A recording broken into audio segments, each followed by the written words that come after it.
Class में हम लोग सपोर्ट एंड रेजिस्टेंस के बारे में सीखने वाले हैं कि सपोर्ट एंड रेजिस्टेंस जो है बेसिकली होते क्या है। वैसे तो आप लोगों ने काफी बार जो है नाम सुना होगा टीवी में, यूट्यूब पे एंड जहाँ भी अगर आपने कहीं फ्री क्लासेस वगैरह ज्वाइन किए होंगे तो, लेकिन जो उसकी हिडन चीज होती है ना वो जानना बहुत जरूरी है। तो आइए शुरू करते हैं और हम लोग जानते हैं सपोर्ट एंड रेजिस्टेंस, और वो भी हमारे मीडियम से, हमारे वे से। तो सबसे पहले मैं सपोर्ट एंड रेजिस्टेंस के बारे में बताता हूँ दोस्तों कि ये जो होता है एक इम्पॉर्टेंट है फंडामेंटल पार्ट ऑफ जो टेक्निकल एनालिसिस होते हैं, जो भी हमारे सपोर्ट एंड रेजिस्टेंस होते हैं। इसमें आपने दो नाम देखा, एक फंडामेंटल देखा और एक रेजिस्टेंस सपोर्ट, तो खैर इस एलिमेंट का नाम है ये। तो इसमें जो हमारे दो नाम है सपोर्ट एंड रेजिस्टेंस, और दो चीजें फंडामेंटल एंड टेक्निकल, दोनों के हिसाब से काफी इंपॉर्टेंट होते हैं। अभी देखिए टेक्निकल एनालिसिस के बेस पे भी जो है सपोर्ट रेजिस्टेंस होगा और फंडामेंटल एनालिसिस पे भी सपोर्ट एंड रेजिस्टेंस होता है। ठीक है, बेसिकली हम लोग यहाँ पे टेक्निकली जो सपोर्ट रेजिस्टेंस होते हैं वही सीखने वाले हैं। फंडामेंटली भी आप सीख सकते हैं, जैसे न्यूज को ट्रेस कीजिए, कंपनी की कोई डेवलपमेंट है उसको ट्रेस कीजिए, कंपनी का रिजल्ट कैसा रहा उसको ट्रेस कीजिए, तो इसके अकॉर्डिंग भी आप सपोर्ट एंड रेजिस्टेंस को जो फॉलो अप ले सकते हैं। तो एज पर टेक्निकल जो सपोर्ट होता है वो बेसिकली यहाँ पे जो ये होता है कि प्राइस जो है वहां से जो है राइज करती है उसको टच करके, यानी कि अगर एक लेवल ये है तो यहाँ पे अगर प्राइस सपोज ऊपर से आ रही है तो इसको टच करके वो अगेन ऊपर जाएगी, इसी को कहते हैं सपोर्ट। रेजिस्टेंस वो होता है जनरली जहां से प्राइस जो है जनरली क्या होती है, हिट होके गिरती है, यानी कि अभी एक लेवल यहाँ पे है और स्टॉक जो है यहाँ से जा रहा है तो स्टॉक यहाँ पे टच करके और गिरेगा, तो ये जो है आपका रेजिस्टेंस कहलाएगा। मतलब अभी सपोज कीजिए कि एक दीवार है, ठीक है, एक दीवार है, ऊपर आप नीचे खड़े हो, दीवार के ऊपरी भाग पे अगर एक बॉल मारते हो तो बॉल टकरा के क्या होगी, नीचे आएगी, तो वो उसको रेजिस्ट कर रहा है, वो एक रेजिस्टेंस है। उसी तरीके से जैसे फ्लैट है, सरफेस है, आप किसी फर्श पे, फ्लोर पे खड़े हो एंड वहां पे बॉल को जो है आप हिट कर रहे हो तो बॉल वहां से बाउंस करेगी, यानी कि वो वहां से सपोर्ट ले रही है, बाउंस कर रही है, यानी कि उसी लेवल को, सरफेस को जो है एक अपना लेवल मान के और वहां से जस्ट ऊपर आ रही है, तो वो हमारा क्या होता है, वो हमारा जो है सपोर्ट होता है। और ये हमारा जो जहां से बॉल जो रिजेक्ट होकर नीचे आती है वो रेजिस्टेंस। यानी कि आप इसको इस तरीके से भी समझ सकते हो कि जिस लेवल के ऊपर बाजार जाता है वो लेवल जो है सपोर्ट कहलाता है, और जिस लेवल के नीचे मार्केट आता है किसी भी लेवल से, कोई भी सर्टेन लेवल हो सकता है, तो आपका रेजिस्टेंस कहलाता है। और बहुत ज्यादा क्लैरिटी के लिए आप अपने सामने जो स्क्रीन पे देखिए, तो यहाँ पे हमने एक चार्ट लगाया हुआ है, बहुत ही लेवन टर्म का चार्ट है, बहुत ही बेसिक चार्ट है। यहाँ पे देखिए दो लेवल ऐसे हैं जहाँ पे जो है मार्केट रिजेक्ट होता हुआ दिख रहा है, और दो लेवल ऐसे हैं जहां से मार्केट जो है ऊपर जाता हुआ दिख रहा है। ठीक है, जहां भी मार्केट ऊपर जाता हुआ दिख रहा है यहाँ पे हम बाई जो है लिख रहे हैं, यानी कि हम यहाँ से बाई करेंगे, और जहां से मार्केट जो है नीचे आ रहा है वहां पे हम सेल लिख रहे हैं, यानी कि वो रेजिस्टेंस है और वहां से हम सेल करेंगे।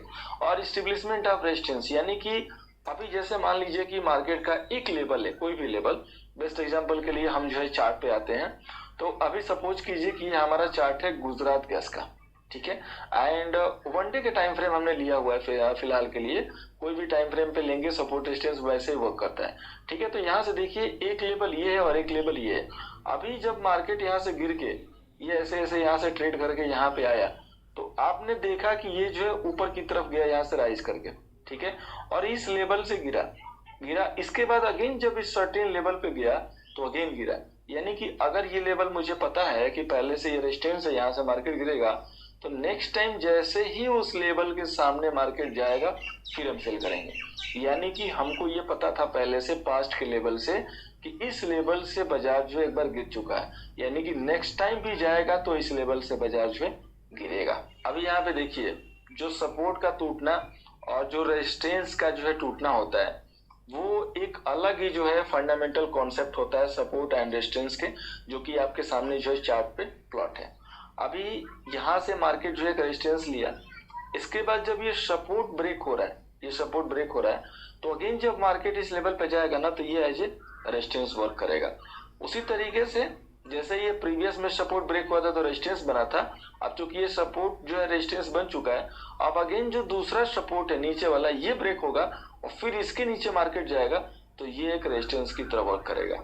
ठीक है, यानी कि जो सपोर्ट एक बार ब्रेक हो गया, मार्केट उसके नीचे आ गया, वो अब उसके लिए रेजिस्टेंस की तरह वर्क करता है, और अगर कोई भी रेजिस्टेंस वो ब्रेक करके मार्केट उसके ऊपर चला जाता है तो वो resistance as a support work करता है। यानी कि मार्केट जब उस पर अगली बार आएगा तो वो एज ए सपोर्ट वर्क करेगा। सिंपल वे में याद रखिएगा कि सपोर्ट अगर टूट जाता है, मार्केट उसके नीचे आ गया, तो वो अब रेजिस्टेंस बन जाता है। अगर रेजिस्टेंस टूट जाता है, मार्केट उसके ऊपर चला गया, तो वो मार्केट के लिए सपोर्ट बन जाता है। ठीक है, ये जो प्राइस होती है ना, इसके नीचे below support, then that support level can become the new resistance level.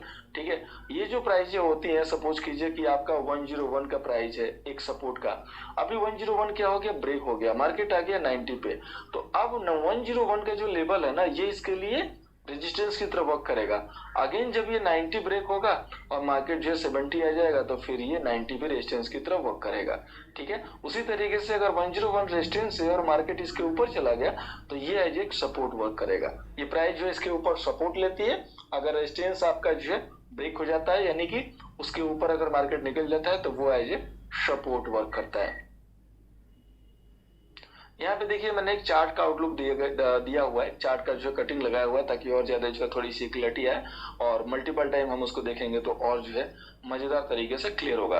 यहाँ पे देखिए जब मार्केट फर्स्ट टाइम में यहाँ पे पहुंचता है, तो वहां से फॉल होता है। अगेन जब उसी लेवल के सामने मार्केट दूसरी बार भी जा रहा है, तो वहां से रिजेक्शन हो रहा है, यानी कि ये रेजिस्टेंस वर्क कर रहा है। अगेन जब मार्केट तीसरी बार भी जा रहा है, तो फिर वहां से गिरावट आ रही है।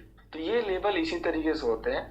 हमेशा जब हम मार्केट में एनालिसिस करते हैं किसी भी लेवल की, कोई भी सर्टेन लेवल होता है, तो हम हमेशा पास्ट की हिस्ट्री को देखते हैं कि पास्ट में जो मार्केट है यहाँ से क्या किया था, उसी के अकॉर्डिंग हम भी वर्क करते हैं। यहाँ पे देखिए एक बिल्कुल एक जो है ऐसा जो है चार्ट है, जो कि सीधा जो है हायर हाई बनाता हुआ ऊपर जा रहा है। अब आप पूछेंगे कि सर, अब आपका क्वेश्चन होगा कि सर हायर हाई क्या है, तो हायर हाई वो जो है प्रक्रिया है, यानी कि वो स्टेप है, वो प्रोसेस है जिसमें मार्केट हर एक हाई को ब्रेक करता चलता है। ठीक है, अभी सपोज कीजिए कि एक हाई था 101, ये भी मार्केट ब्रेक कर गया, 110 हाई बना, ये भी मार्केट ब्रेक कर गया, 120 बना, ये भी मार्केट ब्रेक कर गया। बिना किसी फर्दर लो के बनाए हुए मार्केट हर अपने बनाए हुए हाई को तोड़ता चलता है, तो उसको हायर हाई बोलते हैं। उसी तरीके से मार्केट बिना किसी नेक्स्ट लेवल को चेंज किए हुए हर अपने बनाए हुए लो को तोड़ता है, तो उसको लोअर लो बोलते हैं। ठीक है, दिस इज बेसिक नॉलेज, बहुत ही बेसिक है और ये आपका जानना बहुत जरूरी है। अभी यहाँ पे देखिए एक ऐसा चार्ट है जो बिल्कुल वन साइडेड ऊपर गया हुआ है। हमने क्या किया, एक ऐसे जस्ट ट्रेंड लाइन के तौर पे एक प्लॉट कर दिया एरो साइड में। ठीक है, अभी देखिए मार्केट जब भी इसके ऊपर आ रहा है तो एज ए सपोर्ट ले रहा है और वहां से ऊपर जा रहा है, जब भी आ रहा है इसको एज ए सपोर्ट ले रहा है, ऊपर जा रहा है, जब भी आ रहा है सपोर्ट ले रहा है, यानी कि मार्केट हर अपने प्रीवियस के लेवल को फॉलो करते हुए चल रहा है। ठीक उसी तरीके से अगर मार्केट को गिरना है, अभी सपोज कीजिए कि एक ट्रेंड लाइन है, मार्केट यहाँ गया गिरेगा, फिर इधर आएगा, फिर यहाँ जाएगा गिरेगा, फिर यहाँ जाएगा, फिर इधर जाएगा गिरेगा। तो ये एक तरीके से इसके लिए सीढ़ी है, ये सीढ़ी से उतर रहा है और ये सीढ़ी से ऊपर चढ़ रहा है। बिल्कुल हम लोग लिमिट टर्म में इसको इस वे में बोलते हैं, ये सीढ़ी है, सीढ़ी को मार्केट जो पकड़ के धीरे धीरे ऊपर चढ़ रहा है। अगर आप इसका आउटलुक देखेंगे तो आज आपको मार्केट जो है यहाँ से यहाँ आता हुआ दिखाई दे रहा है, लेकिन मार्केट ने स्टेप फॉलो किए हैं। ठीक है, जैसे हम सीढ़ी पे चढ़ते हैं ना एक एक स्टेप, वैसे ही ये स्टेप को फॉलो करता हुआ ऊपर गया है। आपको चार्ट पे जो है बखूबी यहाँ पे दिख रहा होगा। तो ये जो सपोर्ट एंड रेजिस्टेंस होते हैं, ये वो जो है प्री डिटरमाइंड जो लेवल होते हैं, यानी कि पहले से हमें पता हुए लेवल होते हैं, जहां से मार्केट या तो गिरा होता है और या तो वहां से जंप किया रहता है। अब जिस लेवल से मार्केट गिरा होगा वो रेजिस्टेंस कहलाएगा, और जिस लेवल से मार्केट ऊपर गया होगा वो सपोर्ट कहलाएगा। और अगर हमें ये दिखता है कि मार्केट यहाँ से ऊपर गया था और अगेन ऊपर से आके इस लेवल पे आता है, तो हम वहां पे बाई करते हैं। वैसे ही अगर हमें दिखता है कि मार्केट यहाँ आके गिरा हुआ था, तो हम यहाँ पे आके सेल करते हैं। अब इस कंडीशन में अगर हम चार्ट पे हैं तो हमारी ट्रेंड लाइन होती है, तो वहां पे हम एसएल लगाएंगे, जिस कैंडल के नीचे सेल करेंगे उस कैंडल के बैक में, जिस कैंडल के ऊपर बाई करेंगे उस कैंडल के लो में हमेशा लगा के बाई सेल करते हैं। अब ये जो सपोर्ट रेजिस्टेंस है हर टाइम फ्रेम पे वर्क करते हैं। ठीक है, अभी एग्जांपल के लिए हम इसी चार्ट पे जाते हैं। जैसे अभी मुझे एक यहाँ पे ट्रेड निकालना है, तो मार्केट यहाँ से दिख रहा है कि नीचे आके एक लेवल पे गया है और अगेन जो है उसी लेवल पे जाके गिर गया। अभी मुझे ये पता था कि यहाँ से मार्केट चूंकि गिरा हुआ है, तो मैं क्या करूंगा कि अगेन जब यहाँ जाएगा और ये क्रॉस नहीं करेगा, हम देखेंगे कि इसको क्रॉस न करे, तो हम वहां पे इसको सेल करेंगे। और सेल करके टारगेट कितना होगा, तो सबसे पहले कि जो अगर बगल में इस टाइप का स्विंग है, तो पहला टारगेट आपका ये होगा। और अगर ये ब्रेक कर गया, यानी कि इसका ब्रेक डाउन हो गया, तो इसके बाद जो नेक्स्ट टारगेट होगा वो ये होगा। और अगर ये ब्रेक डाउन कर गया तो नेक्स्ट टारगेट, अब नेक्स्ट टारगेट ये कैसे आया है, जब आप चार्ट को थोड़ा सा कंप्रेस करेंगे तो आपको दिखाई देगा कि फ्यूचर में शायद कोई लेवल होगा। ठीक है, तो देखिए ये लेवल था एग्जैक्टली। अगर आप यहाँ पे एक जस्ट ट्रेंड लाइन प्लॉट करेंगे, हॉरिजॉन्टल ट्रेंड लाइन, तो आपको दिख रहा है कि देखिए जस्ट इसी लेवल पर रुका हुआ है। ये थोड़ा सा लेवल नीचे मैंने ऊपर जो है इसको छोड़ा हुआ था, एग्जैक्ट जो है मार्केट इसी लेवल पर रुका हुआ है। तो मार्केट हमेशा अपने प्रीवियस के लेवल को ही फॉलो करता है, उसी लेवल को फॉलो करता है, उसी लेवल के पास आके बाउंस करता है। अभी देखिए लाइव है, अभी मार्केट यहाँ पे कंसोलिडेट कर रहा है, नीचे आने की तैयारी में। अगर ये यहाँ पे आता है और इसको होल्ड करता है तो जो एग्रेसिव ट्रेडर है वो तो यहाँ पे बिट डाल के बाई कर सकता है कि 406 पे ही बिट डाल दे और वहां पे बाई कर ले, और जस्ट इसके नीचे 403 या 402 का एसएल लगा ले या 400 का एसएल लगा ले, मार्केट वोलेटाइल है तो। और अगर जो सेफ ट्रेडर है वो इस तरीके से एक दिन के लिए वेट कर ले कि एक दिन की ग्रीन क्लोजिंग आ जाए, उसके बाद अगले दिन उस कैंडल के ऊपर बाई करे और सेम एसएल लगेगा कैंडल के नीचे, और पहला टारगेट यहाँ से ये होगा, और जब ये लेवल ब्रेक होगा तो दूसरा टारगेट ये होगा, क्योंकि ये आपके लिए एक सपोर्ट था और अभी मार्केट इसके नीचे है तो रेजिस्टेंस हो जाएगा। अगेन जब यहाँ से मार्केट निकलेगा तो ये लेवल चूंकि आपका पहले जो रेजिस्टेंस हुआ है और मार्केट उसके नीचे है, तो अगेन ये एक रेजिस्टेंस की तरफ करेगा, तो नेक्स्ट टारगेट हम यहाँ बुक करेंगे। और फिर यहाँ जब ये ब्रेक होगा तो फाइनली जो है लोअर से ब्रेकआउट कर लेगा, क्योंकि इसने सारी जो बाधाएं थी वो उसने तोड़ दी है। तो इस हिसाब से हम जो है मार्केट में ट्रेड लेते हैं और सपोर्ट एंड रेजिस्टेंस को फॉलो करते हैं। ये सपोर्ट एंड रेजिस्टेंस एक ऐसी मार्केट की जो है एक एनालिसिस है, एक ऐसा वे है, एक ऐसी स्ट्रेटजी है और एक ऐसा जो है सेटअप है जिसके ऊपर आप कोई भी ट्रेड कर सकते हो बिना किसी पैटर्न के, बिना किसी कैंडलस्टिक के कंफर्मेशन के। लेकिन अगर कैंडलस्टिक को इंक्लूड करोगे तो बहुत ही बेहतरीन जो है कंफर्मेशन मिलेगी। अभी एग्जांपल के लिए ये जो चार्ट है, ठीक है, यहाँ पे देखिए, अगर आप एक यहाँ से ट्रेंड लाइन ऐसे प्लॉट करोगे और यहाँ से प्लॉट करोगे तो अभी आप देखो मार्केट की ब्यूटी। हमें पहले नहीं पता था कि ये रेजिस्टेंस है, लेकिन जब यहाँ से जाके मार्केट गिरा और फिर यहाँ जब ये ऊपर आया तो हमें पता चल गया कि ये दोनों लेवल कुछ कह रहे हैं। अभी हमने क्या किया, एक यहाँ पे जस्ट एक ट्रेंड लाइन प्लॉट कर दी ऐसे। अभी जैसे ये मार्केट यहाँ पे जाएगा तो अगेन गिरा यहाँ से, ठीक है, अगेन गिरा, अगेन इसके ऊपर जा रहा है यहाँ पे तो अगेन मार्केट गिर रहा है, और अगेन इस लेवल पे आ रहा है तो बाई हो रहा है, और अगेन जा रहा है वहां से मार्केट अगेन गिर रहा है। अभी अगर आपके पास सिर्फ एक लेवल होगा ये, तो आप अभी ट्रेंड लाइन नहीं प्लॉट कर पाओगे, क्योंकि ट्रेंड लाइन प्लॉट करने के लिए हमें दो लेवल चाहिए। मैं आगे की क्लास में बताऊंगा, अभी जस्ट बिल्कुल जो है बेसिक यहाँ पे मैं आपके सामने थोड़ा सा रख दे रहा हूँ ताकि आपको इंटरेस्ट हो नेक्स्ट क्लास में, ताकि आप नेक्स्ट क्लास के लिए वेट करें और आपको जो है सीखने में और मजा आए।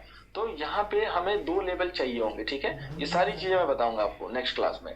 तो दो लेवल जब होंगे तभी हम ट्रेंड लाइन प्लॉट करेंगे। लेकिन जब आप प्रो हो जाएंगे, जैसे मैं हूं या हमारे जो पुराने स्टूडेंट हैं, तो उनको दूसरी लेवल की जरूरत नहीं है। एक बार अगर मार्केट यहाँ से गिरा ना तो आप यहाँ पे बिना ट्रेंड लाइन का अनुमान लगा लोगे कि ये मार्केट यहीं से गिरेगा, और आप बिना ट्रेंड लाइन के भी सेल कर लोगे और आपको कंफर्म होगा कि मार्केट गिरेगा। यही हमारी एडवांस स्टडी है जो कि आपको प्रैक्टिस से मिलती है। तो उम्मीद है कि आपने सपोर्ट एंड रेजिस्टेंस को समझ लिया होगा। अगर सपोर्ट एंड रेजिस्टेंस में फिर भी कोई डाउट होगा तो हम लोग क्वेरी सेशन में क्लियर करेंगे, या आप जो क्वेश्चन है आप मुझे व्हाट्सएप पे पूछ सकते हैं। और नेक्स्ट क्लास में हम लोग जानने वाले हैं कि ट्रेंड लाइन जो है क्या होती है, कैसे हम लोग प्लॉट करते हैं। और नेक्स्ट क्लास में आने से पहले, नेक्स्ट क्लास में जब आप आएंगे यानी कि जब सेशन को देखना स्टार्ट करेंगे, तो एक बार इस पीपीटी को गो थ्रू कर लीजिएगा, एक बार इसको रीड कर लीजिएगा। उससे फायदा क्या होगा कि जो ये बेसिक चीजें मैंने दी हुई है, इंपॉर्टेंट पॉइंट जो भी आपके कैंडलस्टिक चार्ट के हैं, इंपॉर्टेंट पॉइंट जो भी आपके लाइन चार्ट के हैं, ये सारी चीजें आपकी क्लियर हो, कॉन्सेप्ट क्लियर हो, क्योंकि ये आपके लिए नई चीज है। अभी ट्रेंड लाइन क्या है, ये सपोर्ट रेजिस्टेंस तो मैंने क्लियर कर दिया, कैसे मिलाते हैं, ये सारे जो टर्म्स आपके सामने जाएंगे ना, ये काफी नए होंगे। तो ये चीजें क्लियर होंगी ना तो बहुत मजा आएगा आपको क्लास को एक बार के देखने में, और एक बार में ही समझ में आ जाएगा। वैसे तो मैंने मल्टीपल टाइम ऑप्शन दिया हुआ है ताकि आप देख के बिल्कुल मगअप कर लूं, लेकिन अगर आप एक बार रीड करके आओगे तो आपको बहुत ही मजा आएगा और आपको सीखने में आनंद आएगा। आपको लगेगा कि ये सब कुछ सीख रहे हो। तो इसलिए नेक्स्ट क्लास को देखने से पहले पीपीटी को एक बार पढ़ लीजिएगा, उसके बाद क्लास को वॉच कीजिएगा। तो मिलते हैं नेक्स्ट क्लास में, तब तक इस क्लास को जो है प्रैक्टिस कीजिए और कहीं कोई डाउट हो तो जरूर पूछिए। Thank you so much.